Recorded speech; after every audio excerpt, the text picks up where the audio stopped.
Hello and welcome to What's On. She's Cara Laithwaite. And he's Gable. Coming up on today's show. We caught up with actress Rebecca Vaughan ahead of her show-stopping performance in I, Elizabeth. And Southampton and England football legend Matt Le Tissier dropped by for a chat. Stay tuned for that later on. You know what, Jake? I have to admit, you look pretty good doing this by yourself, but you're going to have to get used to it because you know what? Rebecca Vaughan offered me a job. Well, I think you'll find that I'll be carrying on my profession as a salsa teacher from now on. Ooh. Roll VT. Monday nights at the Winchester Discovery Centre are Salsa Night. The scheme, set up by couple Sylvia and Max, is known as Salsa y Sol and costs £8 per class, with both alley and crossbody salsa taught. Sylvia informed me that the Latin for salsa means sauce, and there were certainly some saucy moves on show.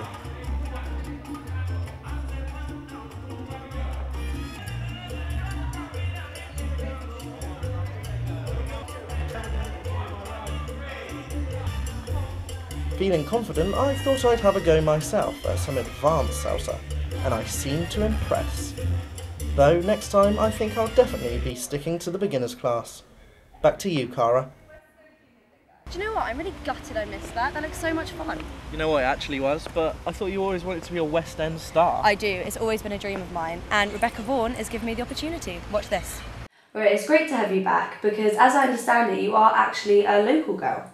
I am, yeah. I grew up in Eastleigh, and my parents still live there. A lot of my family is still based down here, so to be back here again is a real kind of homecoming gig. Oh, fantastic. Really looking forward to it, and I love this theatre. It's just absolutely beautiful. Yes, I'm from Southampton. I'm loving this whole local vibe thing going on. It's great, yeah. My auntie's from Eastleigh as well. Really? Yes. Oh, small world.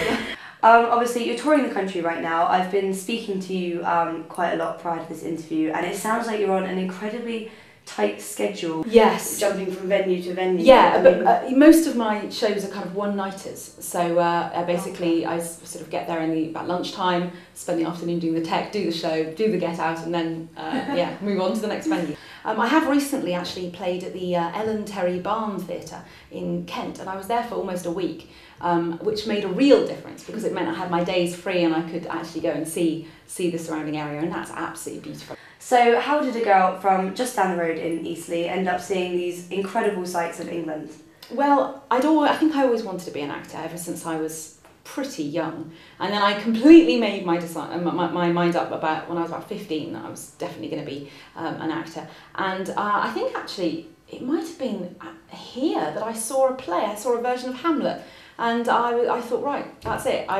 I've got to become an actor. So there we are. Speaking of ambition and drive, I don't like to toot my own horn, but I do feel like I could make the leap from presenting to acting fairly easily without too much trouble. So I was just wondering, do you have any gaps or anything, any roles that I could have in your upcoming plays, give me a chance to really shine? Well, I have to say, I could really do with an understudy. So actually, fantastic. There you go. Okay, well thank you so much for coming down. I know you're incredibly busy, so I'm not going to keep you anymore. Please, go and tour the country some more. Thank you. But Rebecca Vaughan wasn't the only local celebrity in Winchester this week. Check out the exclusive snippet of our interview with Matt Le Tissier. First Premier League midfielder to reach the 100-goal mark. How did that feel for you? Yeah, that was a pretty special moment. To be honest, there was, I think the time that I did it, there was probably only about 8 or 9 players that had got to 100 goals, and they were all centre forwards of some considerable names and records down the year. So it was lovely to be able to join that little elite club, really. There's sort of been a war of words between you and the Southampton chairman recently. What do you have to say about this?